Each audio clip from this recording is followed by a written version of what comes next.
When the night has come and the land is dark and the moon is the only light we see. No, I won't be afraid. No. Next Economy Now, we are speaking with Pamela Boyce Sims. She is an evolutionary culture designer who is a veteran of local, regional, and national environmental resilience building and works with international Quaker, Buddhist, and African diaspora earth care networks.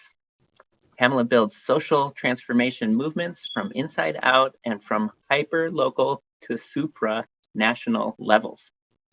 Pamela is a proponent of perpetual internal self-transformation as the engine of authentic social change. She seeks to cultivate a felt sense of interconnectedness that can see communities through climactic, social, and economic challenges ahead. Pamela adapts her expertise with cognitive restructuring, stress and change management, and a suite of facilitation tools to the evolving needs of activists, organizations, and networks. Pamela, welcome Hi. to Next Economy Now. Thank you so much. I'm so glad we're doing this. Yay, it's great to have you here. I'd love to invite you to share the arc of your background and career that has led you to the work that you're doing today. Sure.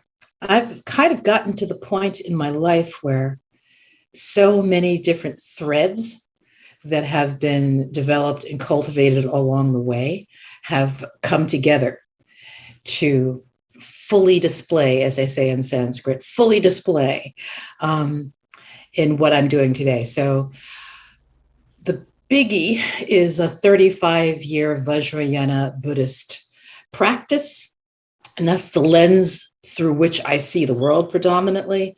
And I came to that by way of first anthroposophy and then theosophy, but Buddhism was always the underlying current. So that's a 35-year practice that holds me in a really good space. And I was a national trainer for the Transition Towns environmental movement for 6 years, which gave me tremendous insight into grassroots social justice, environmental resilience building movements, both the potential as well as the limiting parameters of how social movements are done these days, have been done over time, and how they manifest these days. What are the limits that we put on ourselves in those circumstances?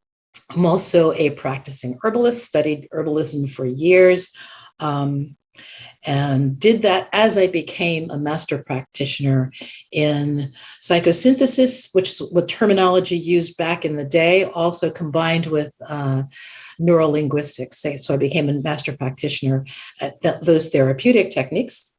Now, all of this really came together to culminate in what I'm doing now in 2016, when I came down to Pennsylvania, which is where I'm living now. I was invited to do a fellowship at a Quaker contemplative retreat center that invited me to take 2 years. I did what was called the Henry Cadbury Fellowship. Henry Cadbury was the Quaker who co-founded the American Friends Service Committee. He was a Nobel Peace Prize winner. So I did the Henry Cadbury Fellowship, and I had 2 years literally to bring all of these things that I just mentioned to bear on whatever was going to emerge and be created out of that 2-year period. And that's basically the culmination of that time period is what I'm doing now, which is an interconnected set of projects, which I'm extremely excited about. Okay, so I want to hear about them, but I'm we know each other. We've had a chance to connect, and so I just love you're bringing spirituality together with herbalism, with linguistics, with a deep sense of how language affects consciousness. So yeah, I'm excited to. Let's hear more about what your current projects are and how this is, you're offering this this integrated skill set to the world? Okay. Well, the environmentalism and the what used to be esoteric mystery schools in terms of spiritual practice, anthroposophy and theosophy, and obviously Buddhism, literally came together in three separate projects that are interconnected. So the African Diaspora Coalition Plant Medicine Project is a network of people that are growing medicinal herbs against the backdrop of climate change, resource depletion, economic upheaval, and what we know, because we're in the middle of it, are cascading systems disruption, cascading crises that reflect systems disruption. So that project is about self-care sovereignty for people of African descent, doing something completely different in growing medicinal herbs with a very focused intentionality and purpose. And Singularity Botanicals, the African Diaspora Coalition is a nonprofit 501c3 initiative. The Singularity Botanicals is the distribution arm of that project, which distributes the plant medicine that we're growing around the country. And here in Eastern Pennsylvania is a hub of a number of different grow sites, distributes that plant medicine free of charge in distressed communities, educates folks to work shoulder to shoulder, to cultivate those medicinal herbs, figure out what they do in the body, use that as complementary alternative medicine, not throwing up all the cards in the air and dumping what they normally do, but learning how to take command and control of their own health, self-care sovereignty. So Singularity Botanicals distributes free of charge in severely distressed communities, the plant medicine that we grow in the African Diaspora Coalition Plant Medicine Project.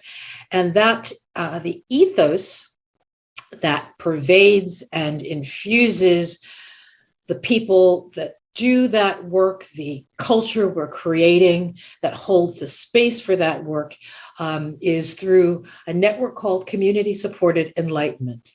We call it the CSE instead of CSE, the CSE. Yeah.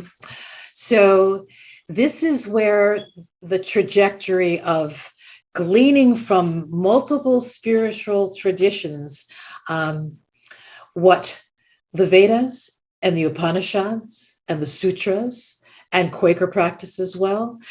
Literally, we're saying 5,000, 2,500 years ago, 300 some years ago, in the case of Quakers, we are now putting that in a quantum science framework.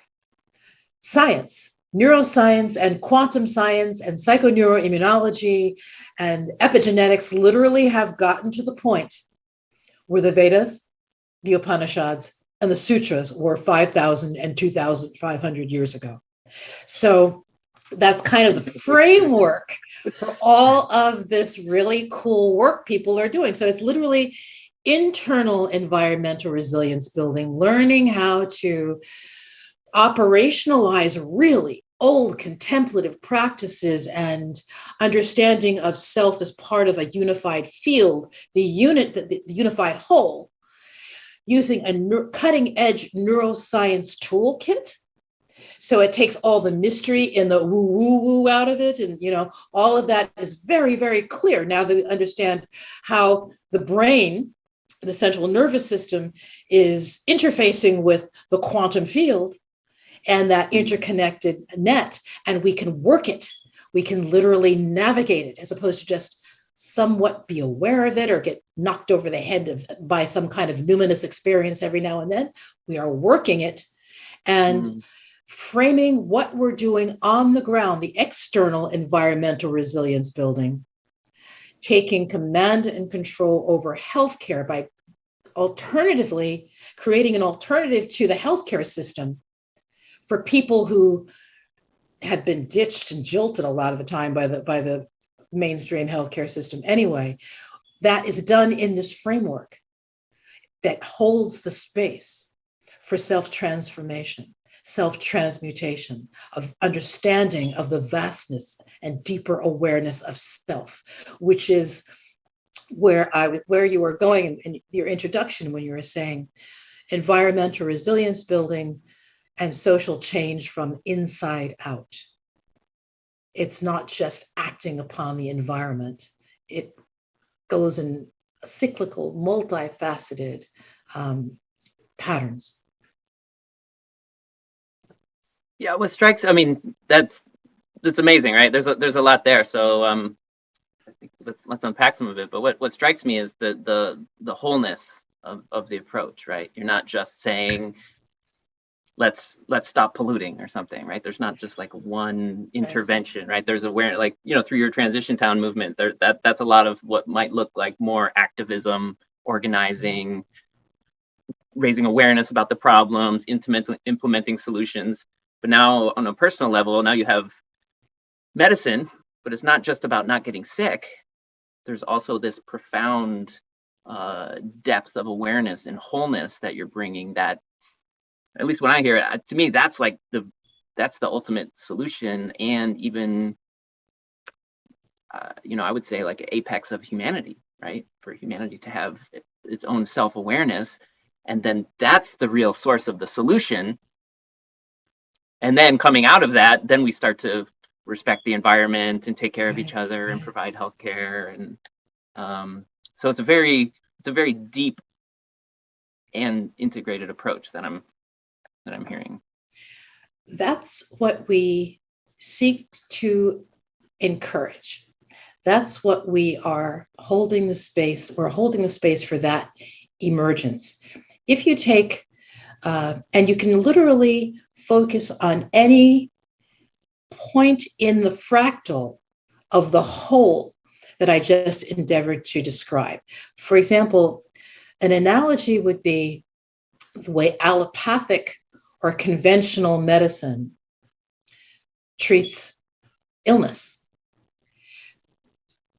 They're looking at symptoms. We want to relieve you of this discomfort. We want to relieve you of this pain.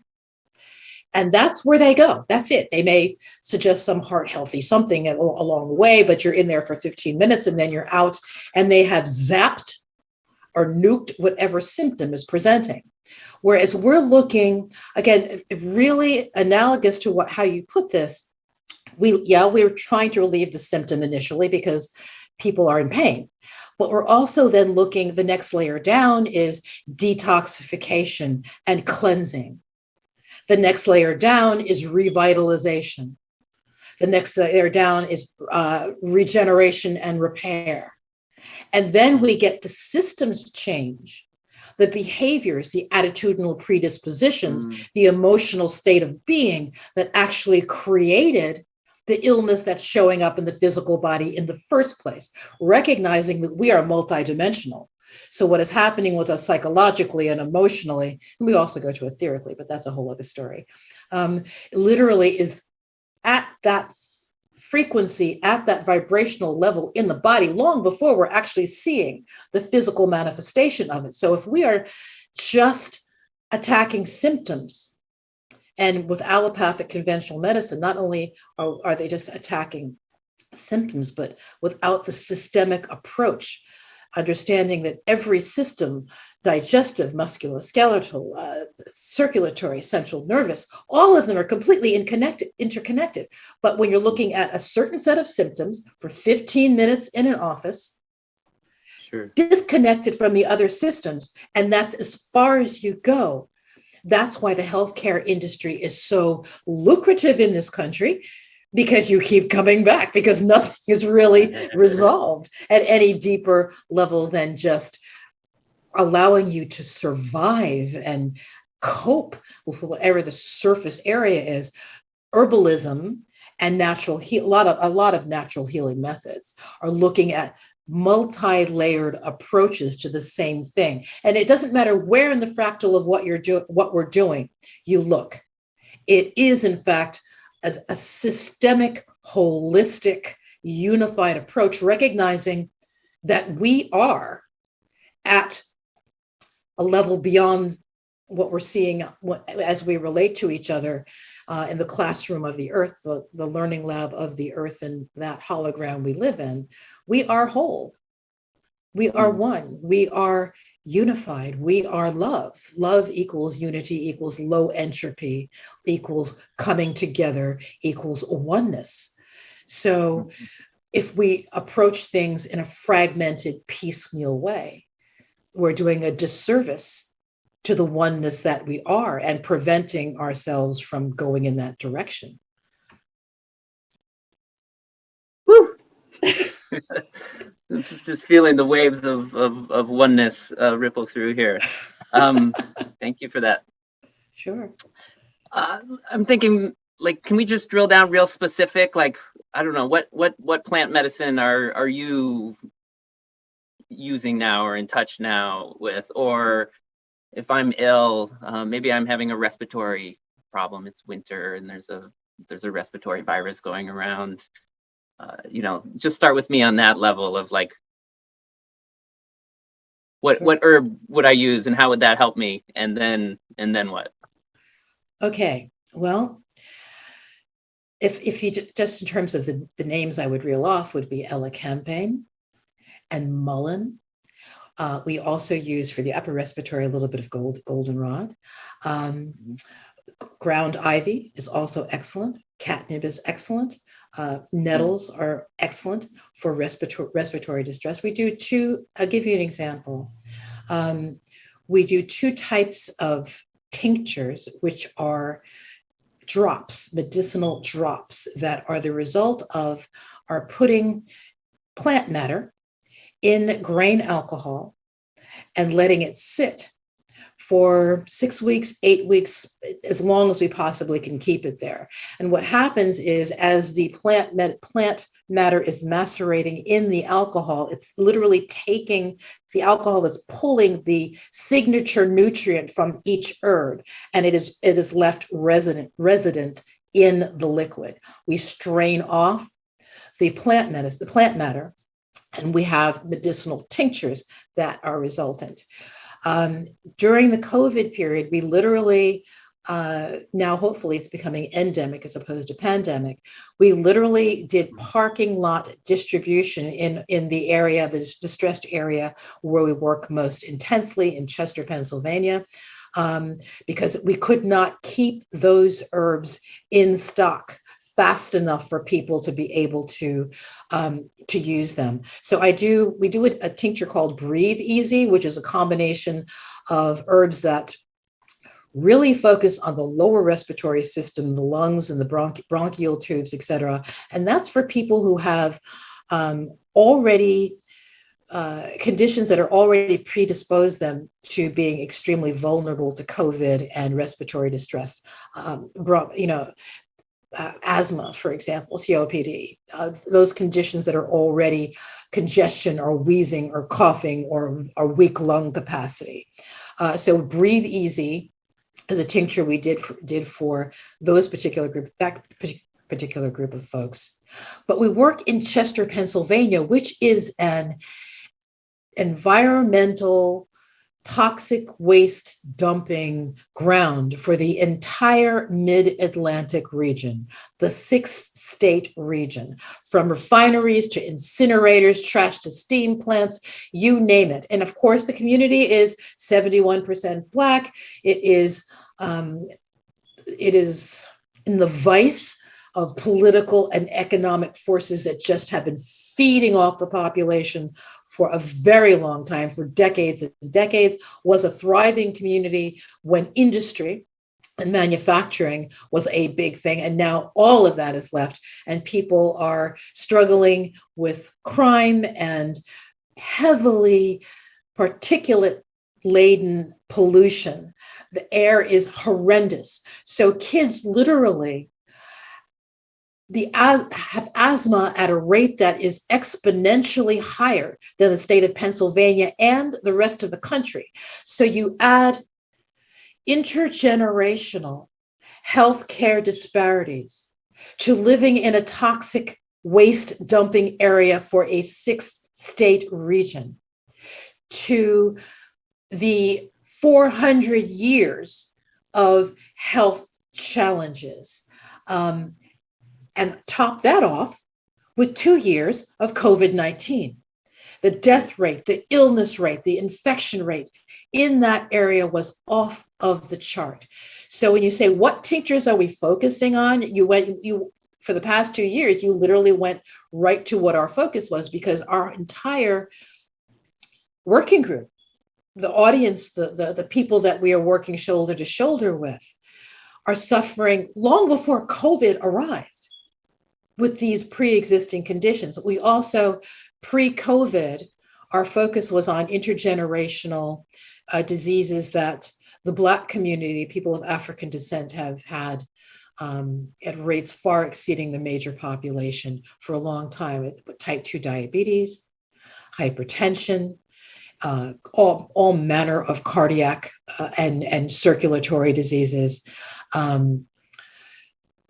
respiratory diseases like asthma, just everything you can possibly imagine worsened by the healthcare disparities and poverty and environmental toxins.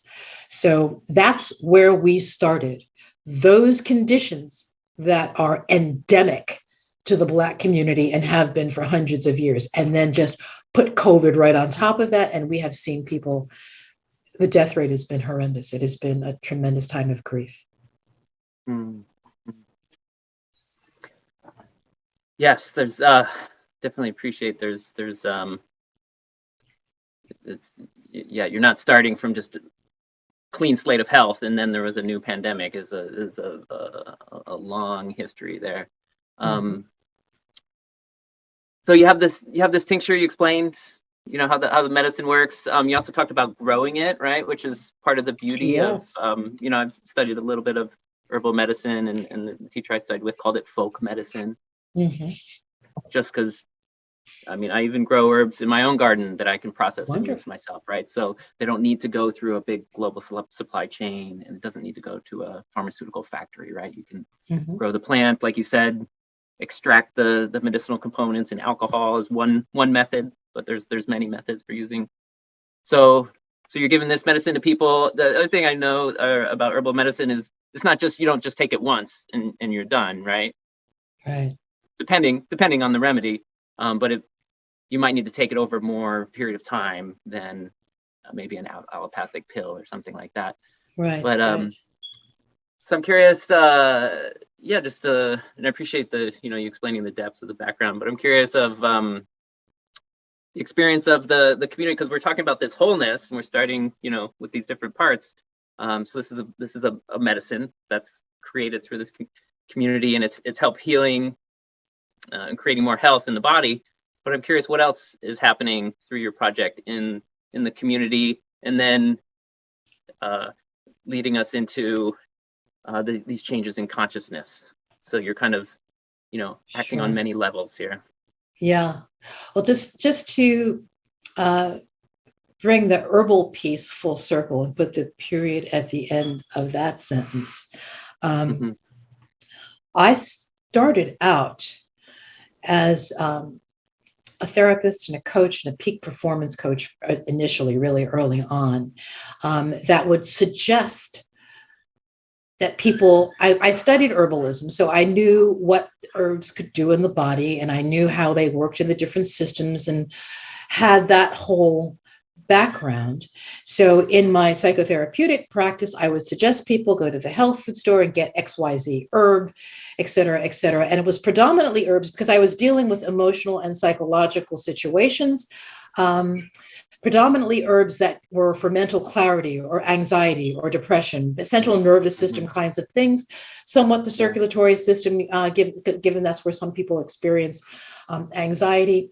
But at that point, I was literally suggesting you go to the health food store. The beautiful thing now, after following the transition towns and the whole environmental movement, and realizing how important it was that we take command and control at the grassroots level, because no one else, there's no Calvary coming over the hill, there is no savior coming on a horse. It's us. We are the people that are going to have to do this. My joy now is I don't have to say, go to the health food store and get this. I'm literally growing it, and we are growing it in churches, in Chester. We are growing it at Quaker meeting houses that are becoming grow sites in Pennsylvania and throughout the country. We are growing it in Buddhist sanghas. We are growing it at community organizations. So the process is, yet it's not just here, Pamela or someone in Singularity Botanicals or the African Diaspora Coalition hands you something. People have the opportunity to figure out, okay, how do I propagate this? How do I cultivate this? How do I grow this? Even as all through the winter, we're doing online workshops. So people are going literally methodically through each herb that we're using and growing, figuring out what it does in the body, how to propagate it. So by the time this cohort of people gets through this winter's workshops, in the spring, they will hit the ground running. So it's very much subsidiarity in action. There is no central somebody with tablets of stone from on high saying, do this. This is the way it is. It's literally creating the space for people to participate fully, to learn at the speed they want to learn, take whatever part of it they want to take and run with it. Some people are comfortable just saying, okay, the Chester Senior Center or Shiloh Baptist Church or State College Friends meeting there's somebody who's going to distribute medicinal herbs, their teas or tinctures or fire ciders, which are the products we produce, and just taking it. But they also have the option to get deeper and deeper into it. So moving a little bit further out from that, get an image in your mind of a fractal pattern web, a web or a net where there are nodes all over the country where we are actually producing medicinal herbs. And each node in that net is connected by a sociocratic exoskeleton, a sociocratic scaffolding that through which information and education and best practice sharing and the process of self-transformation, which we do through a very clear-cut set of neurolinguistic and contemplative practices. There is information awash between and among and around all of those nodes that are growing the medicinal herbs that are then distributed in distressed communities. So we're all in contact with each other. Someone said to me something that was really, really on point. She said, you are so local that they can't perceive that the larger metastasized corporate capitalist world can't see you as a threat because they can't see you. We are nodes. We call it mycelium organizing. Biomimicry is a very powerful driver in everything we do. So the sociocratic exoskeleton, the scaffolding that holds this entire network of people together is one piece, but it's driven, our model is nature. Biomimicry, and that kind of interconnected cross-species communication that we see in nature working so well. And that way, just like the mycelium, if you break off that mycelium mat, it just grows back someplace else. So we organize like that. It's subsidiarity at the follicle level of the grassroots, but deeply and methodically interconnected. So it cannot be broken and it cannot be squashed by the powers that be should we actually get to gain the momentum and traction that we are now seeking to gain after these 4 years. Because we're invisible, just like the mycelium, they pop up every now and then as mushrooms. But they're not shouting with the bullhorn, we're here, everybody, look at this great stuff we're doing. We are just doing it. So our nodes are local, but we are interconnected. We're now international in Canada and Indonesia and India, Belize. So, but the growing takes place in the United States. Ooh, love it. So rich. It's so much fun. It's so much fun. Well, and it just occurs to me, it's the medicine isn't just the plant, right? The medicine is the connection of the community, right? And also, I mean, you're saying biomimetic, but you know, humans are a socially intelligent creature, and we're only alive because we have for millennia existed in small bands of dynamically cooperating humans, and that's why we're here. And we're in this kind of modern Absolutely. upheaval moment. But what I see you doing is reaching back to the patterns that have sustained life on this earth, which is natural systems. And you're bringing medicine on a physical level, bringing medicine on a social and connected level, and an intellectual knowledge share level. And then, so maybe this is the connection to the spiritual level, or maybe even the causal level, right? So how does that fit in? Well, that's an interesting thing, because the way we do this really is what I call an acquired taste. I have had the opportunity to introduce the sociocratic process, which is an egalitarian, transparent, flat, non-hierarchical intersection of multiple circles doing work. Subsidiarity is the driving force here, meaning that each circle can make decisions by itself as long as its decisions honor the totality and the whole and the mission of the whole. And the circles overlap via delegates, and there's a communication system. However, I've had the opportunity to introduce sociocracy to organizations, networks, companies that already have a long-standing nonprofit industrial complex way of doing things. Corporate folks, that's a whole other ballgame. It's just like oil and water there. The academy has a challenge. Higher education has a challenge adapting this. It really boils down to our ability to relate to the humanity of everyone in the room equally. And as people in the West, it's really a challenge for us to do that, especially if we're in those spaces, especially intellectual spaces where we think we have the hotline to absolute truth and we're the greatest thing since sliced bread, and we need to prove that we're the most important, smartest person in the room. And there's just all of this competition going on and subtext, etc. I have found in what appear to be the most progressive, everything from worker co-op movements to higher education in the very liberal end of liberal arts kind of institution. It's really challenging for Americans, at least, to go there, because it means commitment to incessant work on oneself, peeling off the psychological and emotional baggage that preclude our effective work in groups. Now, progressive folks may have an intellectual commitment to certain aims that are going to make a difference and move society forward and create a better life for everyone.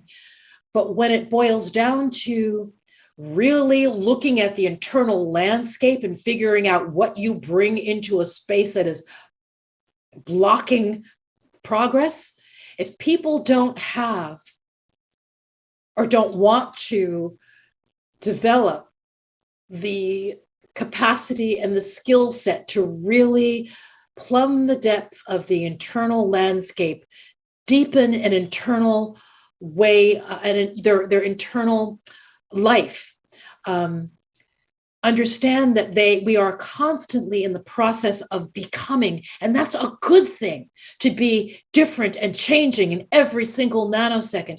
Folks that mouth that or intellectually understand that don't necessarily thrive in a sociocratic space, because that's really pedal to the metal, boots on the ground. Like I said, it's an acquired taste. So we have been very fortunate, as I mentioned, 2016, 2017, 2018, when this fellowship allowed me the time to put this together, I was able to actually craft, beginning with Buddhist and Buddhist Sanghas, Quaker meeting houses, because at least ostensibly, those two traditions strive to understand the oneness and the unity of the field, the quantum field, God, light, spirit, divine, oneness, undifferentiated, whatever you want to call it. Those two traditions seem to be the groups that would logically be the candidates who would be less challenged by the process of self-transmutation for perpetuity. So we've been able, our network has been able from the door to put this in place. It is, and so we're very fortunate in that way. And I'm making that distinction because people who want to do this intellectually, but are on, are the usual kumbaya, we love you, smelly little love cocoon until we don't love each other anymore and we can't figure out what happened. Those kinds of spaces that are nurturing to a certain extent, it's hard for folks to integrate this. So we've been fortunate. We started out this way and are not trying to graft it onto an already existing process or an organization that has a momentum on mouthing it or understanding it intellectually, but not really putting it into place. Well, yeah, I appreciate what you're referring to very deeply. I'm 25 years a worker owner this year. Wow, and, my goodness. Many of the teams we work with are cooperative or have some element of democracy, right? Mm-hmm. And boy, is it swimming against the stream in this country, right? So since a very young age, you're indoctrinated to only be concerned as an individual, right? Only go for individual performance, only get individual, compensation and reward. And then you take a bunch of these fierce individuals, and they often are excited about this idea of cooperating, yes. and quite terrible at it, mm-hmm. or completely unprepared. So that's beautiful that you from the outset embedded this deep democracy, this direct democracy, sociocratic practice. That's really profound. Another piece I'm curious to get your thoughts on, in terms of the neuroscience, because you're mentioning this concept of perpetual change or embracing change, whether it's democracy or a new type of medicine, or shifting your consciousness into a new idea. But we also know from modern neuroscience the brain doesn't like to change. Right. It doesn't like it. You get these myelinated pathways, mm-hmm. and the thoughts want to go in the same way that it's been going. And so what's the magic? Or how do you cultivate this idea of getting used to embracing change perpetually rather than falling into the same pathways that your sure. consciousness is used to functioning?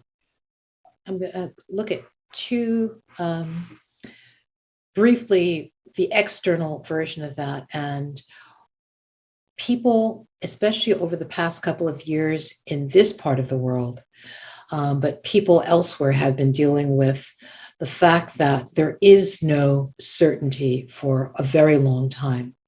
But in the West, we're just now with this pandemic understanding that change is in your face and it's going to be forever. There is no ground under our feet. There is no map. There is no charted territory. All we have moving forward is groundlessness. Now, this has always been the way, but we have deluded ourselves in the West with all of the insulation of a comfortable American or Western lifestyle. We have deluded ourselves for so long to think that there is such a thing as security that the brain craves. And the platform on which we stand, what the past few years now has shown us unequivocally, that was a lie. We literally bought into an untruth and we plastered over the incessant shifting sands that have always been under our feet. And now with the crisis in systems disruption, it has become more apparent. So I think more and more people, those who are not suffering from deep anxiety, depression, and demoralization and despair and have let it roll over them, have really come to grips with the fact that this is just going to become more intense. And I need to realize that change is what I'm going to have to get used to. And the organizations that manifest as a function of the way we think are going to have to learn not just to change in the nonprofit industrial organizational development change management way of looking at it, but are going to have to do something that looks radically different in order to adjust to life in the mid-21st century. So that is the external reckoning, especially exacerbated by the pandemic in the last 3 years, that people have come to, recognizing that you don't have a choice. You can no longer plaster over the delusion that there's any security. There isn't. So that there's that. So that the external environment, including climatic change and what's happening there with people displaced with wildfires, floods, all the rest of it, it's in your face now. If you don't do anything to examine your internal landscape, the earth herself is telling you, nope, the jig is up. So that's what's happening externally. But what we do internally is we bypass the part of the brain that doesn't like to change. It's a sneak attack. The part of the brain, the prefrontal lobe, the part that we're speaking with, complex thought, executive functioning, the neocortex, the advanced, what is called, quote unquote, the advanced part of the new brain, is only focused on what's in front of us. It's the seat of the ego. It's the seat of the intellect. So that's where the contemplative practice that focuses our attention and we're able to still that part of the brain. And you don't have to go into you don't have to contemplate your navel on a cushion to do this. We have techniques where you can still that part of your brain so that we're working predominantly with the limbic system, which taps into your subconscious and your unconscious, and then into the collective unconscious, and then into your multidimensionality. So we're moving from metacognition to metaconsciousness. So what we have done here is taken what is conventional neural linguistics, which basically overrides trauma and patterns that do not serve us, that are encoded in the brain, inviting neurological pruning, which is the atrophy of those circuits that do not serve us, even as you use powerful peak empowering experience that's also encoded in the brain to override the trauma in practice over and over and over again. It's kind of like the dynamic behind peak performance work, which is where I started out in this business. Basically, I'm working with tennis players and football players and people who are giving speeches. Literally, we go into an alpha state, which is kind of where you are when you're doing a yoga asana or a light meditation, or when you're daydreaming, low alpha, theta state, which the brain is at about cycling at about 4 hertz. And I would take tennis players or football players or orators through the perfect tennis match, the perfect football game, every muscle they needed to use for the perfect punch or the perfect pass or the perfect lob, the perfect serve, the cadence of the perfect speech. So they would get up out of the chair in my office, drenched in perspiration with muscle fatigue, the body thought, because we're working with a part of the brain, that limbic system, that does not see time in the same way that the prefrontal lobe does, linear, sequential, ABC, 1, 2, 3. That part of the brain sees time holistically, thematically, in stories and colors and symbols. That's the part of the brain we're working with. We tell the prefrontal lobe, chill out. We know your only focus, your only function is to focus in a very narrow bandwidth that exacerbates the ego and the intellect, which we laud and overvalue. Its only function is to deal with what's right in front of us. And we chill that out, going into our alpha state. And then we offer what we call simulations. And these simulations are scenes that use the psychodynamics that we know are tripping us up, especially the emotional content of our baggage that keeps tripping us up. So we're using scenes that literally undoes the baggage. It's peeling off the baggage, even as it is rewiring the neurobiology, rewiring the circuitry of the brain in ways that will serve us, as opposed to having that emotional content that is problematic pop up in our relationships on the job, and pop up in a relationship with our spouse or our siblings or our adult children.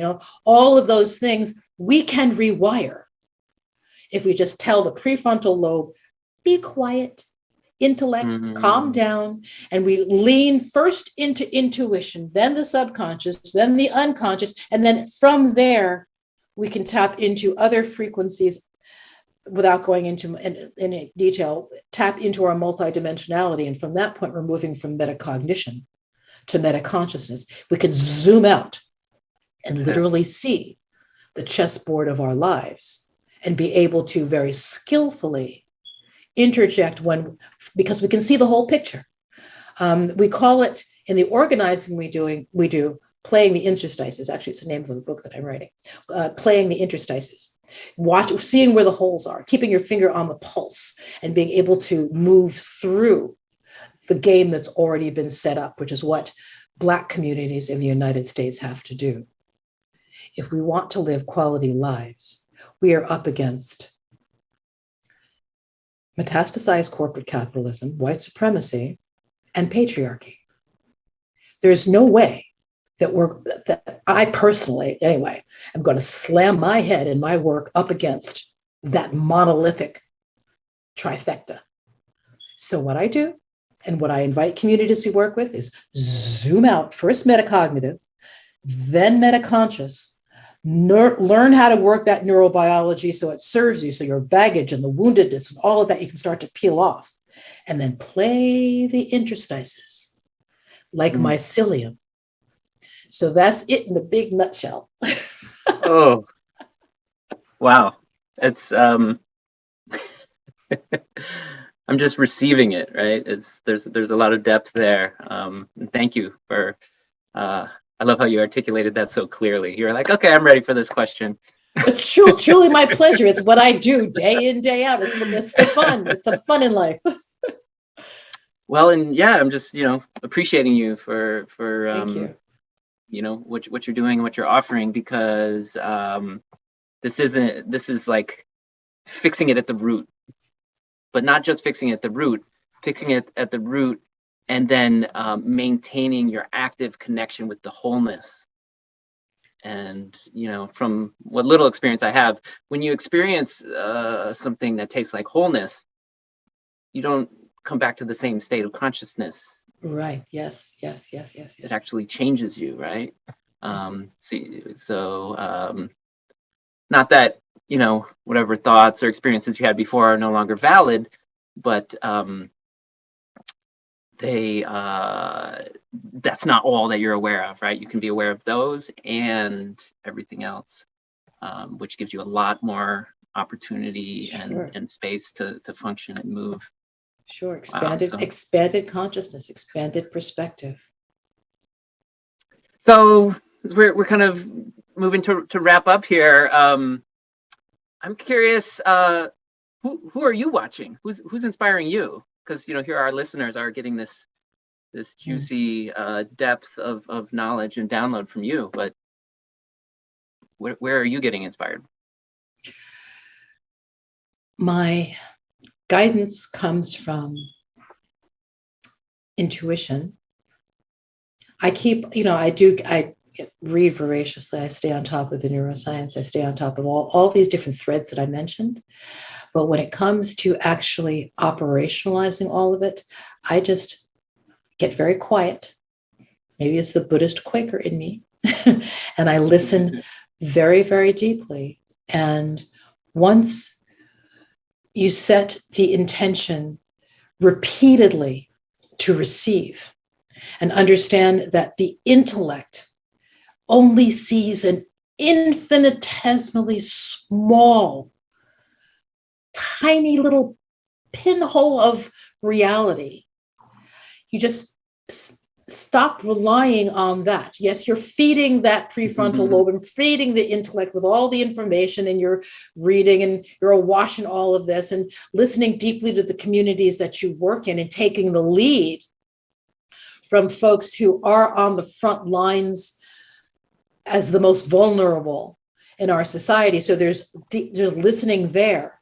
But when it really boils down to what operationalizes this is listening to what is emerging from my tuning into other levels of guidance to just kind of encapsulate it without going into depth. But it's coming from a place that is not intellectually driven, which is more holistic, which is more thematic, which is zoomed out, seeing the big picture.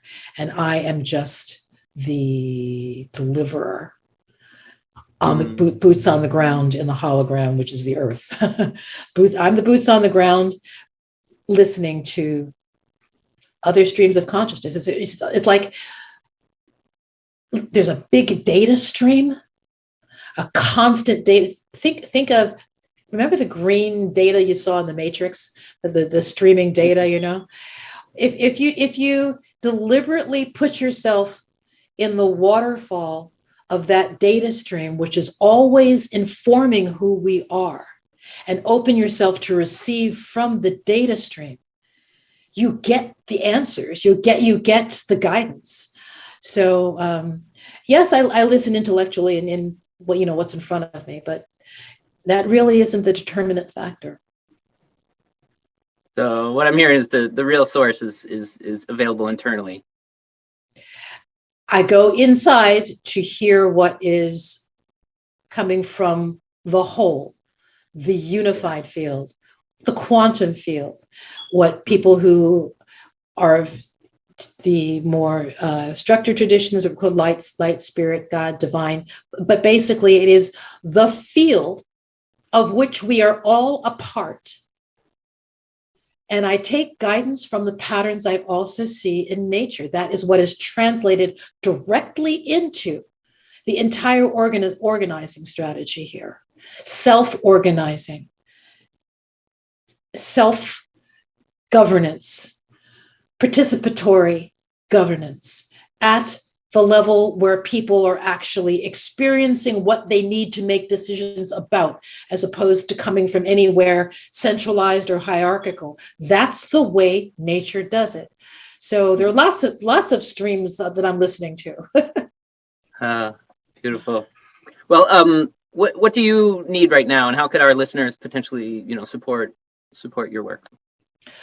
Okay, the 2022 forward impetus is the communities of color in which we work are, once we get medicinal herb initiatives up and running, and we're doing this in Pennsylvania, and we will replicate this elsewhere, up and running, people know what complementary alternative medicine can do with no side effects, nurturing holistic medicine.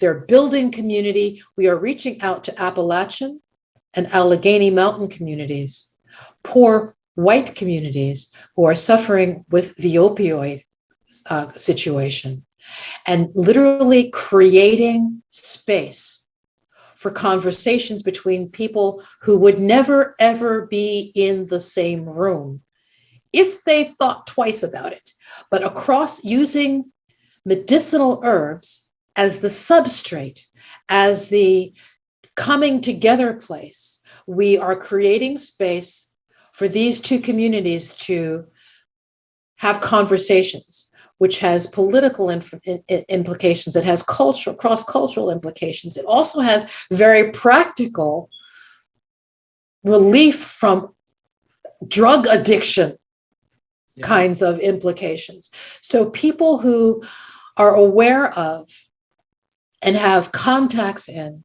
are networked in mountain communities, please drop me a line. Beautiful. And how could people learn more about your work or get in touch with you? Sure. The website is singularitybotanicals.com. Facebook, if you just Google the African Diaspora Earth Care Coalition on Facebook. On Medium, just Google Pamela Boyce Sims. And I don't know if you have show notes, but you offer my email addresses there if people, because we're definitely at this point now getting those herb grow sites in and around distressed communities really humming. The next step is to reach out to Caucasian counterparts, shall we say, in mountain communities who are suffering so horrendously. So we need to really build those networks and start that trust building. So people that have that information, please, we welcome your information. Thank you so much. And yes, we will list all that in the show notes. And great. Jeff, just want to thank you so much for your powerful wholeness of your spirit and solutions, integrated solutions that you're offering. Really appreciate you. Well, you're very, very welcome. Thank you for the opportunity to be with you. This has been a long time coming, Shawn. I'm so glad we did it. I'm so glad we did it. We did it. Score! Yes. Excellent. Yeah. Okay. Stand by me. Stand by me. Stand by me. Stand by me.